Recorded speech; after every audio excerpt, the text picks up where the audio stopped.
first video is going to be really useful to try and understand that kind of ribs over pelvis position, really understand how you're trying to fill your lungs, let your lungs move down and out, and sort of try and expand your rib cage to generate tension and pressure.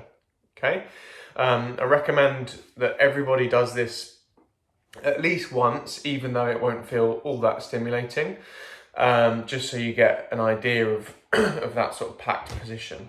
Okay, so I'm going to demonstrate in a second, but just before I demonstrate, I want you to visualize that rib cage moving down, yeah, and visualize the pelvis being tipped up, so that now we've got these two. Remember I said you've got, from the first video, you've got this position typically that we see, diaphragm, pelvic floor, and we want to get that matched, or as close to matched, or with the intention of matching it.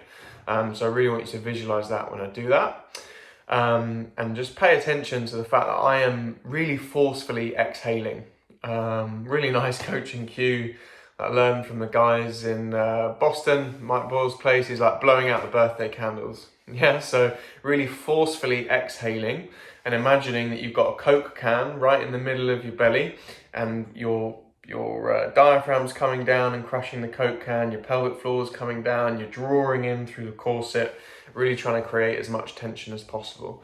And remember that this isn't necessarily realistic to hold that kind of tension when we move. This is purely just an activation exercise, which is going to turn everything on, turn all the muscles on. If you're coming in and you've got a little bit of pain, it's probably going to help you with your body awareness, going to probably help down-regulate the nervous system a little bit, induce sympathetics, yeah, it's been really, really useful thus far with a number of clients. So let's go through the drill, really straightforward.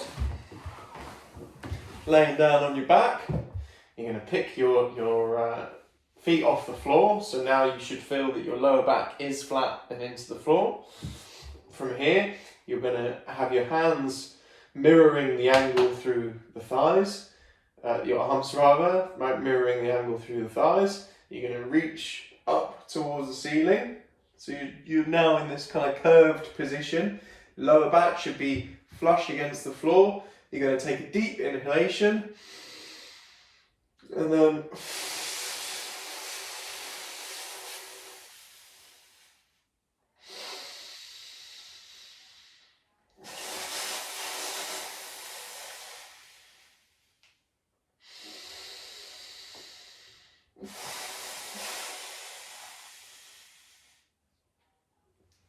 just like that.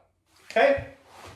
And really, really important to hold that curved position, that rounded position that you've probably been told you shouldn't hold, and get into that kind of idea of locking everything in, crushing the Coke can, getting into that really strong canister position.